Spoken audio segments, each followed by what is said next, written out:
Welcome to The Explainer. Today we're diving into an ancient story that might feel familiar, but its message about value, loss, and radical love, well, it's as powerful and surprising today as it's ever been. So, let's just start with a huge question, one that really sits at the heart of this whole thing. What is one person worth? I mean, really, how do you measure the value of an individual, especially when they're just one in a crowd? Keep that in the back of your mind as we go.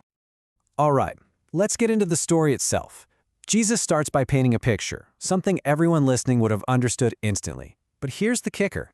He's telling this to a group of religious leaders who are actually judging him for hanging out with people they considered, lost causes.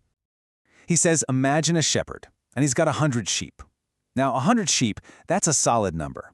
It represents a full, thriving, complete flock. Everything's in its right place. It's a picture of wholeness, of security. But of course, in every good story, something has to go a little sideways, and what happens next creates this amazing dilemma. It's a real test that pits cold, hard logic against a totally different kind of value.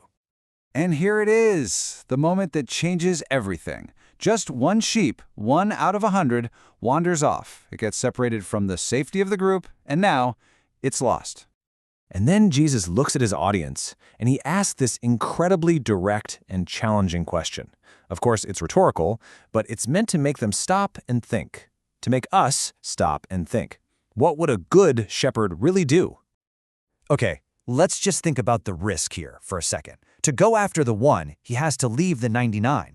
That's 99% of his assets, his entire livelihood, left vulnerable. I mean, logically, you probably say, cut your losses, protect the majority. And yet, that's not what the shepherd does. His focus shifts completely. Suddenly, that 1%, that single lost sheep, becomes the absolute top priority. The whole operation is now about finding that one. So, that decision kicks off the turning point of the whole parable, this determined, all-out search and rescue mission. And trust me, this isn't just about getting back lost property. This is the real emotional core of the story. So after searching, he finds the sheep. And check out his reaction. He doesn't yell at it, he doesn't punish it. The story specifically says he lifts it gently onto his shoulders.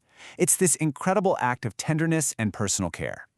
And his response isn't just quiet relief. Oh no, it is pure, out loud, contagious joy.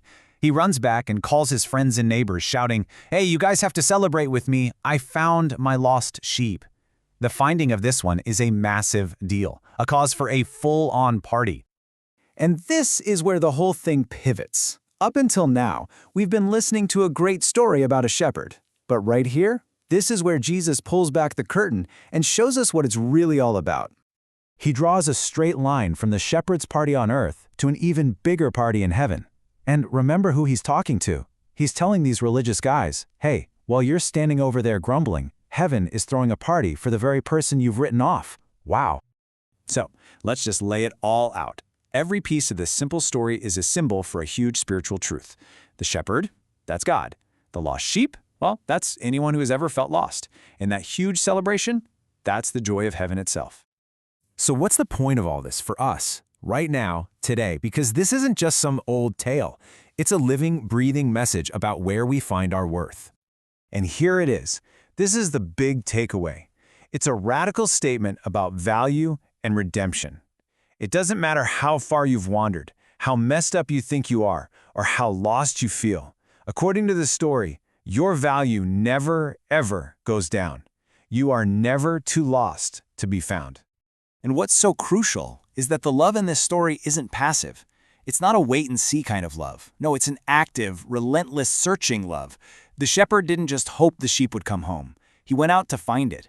The message is, even when you feel totally forgotten, the search party is already out for you. So, we'll leave you with this final thought to chew on.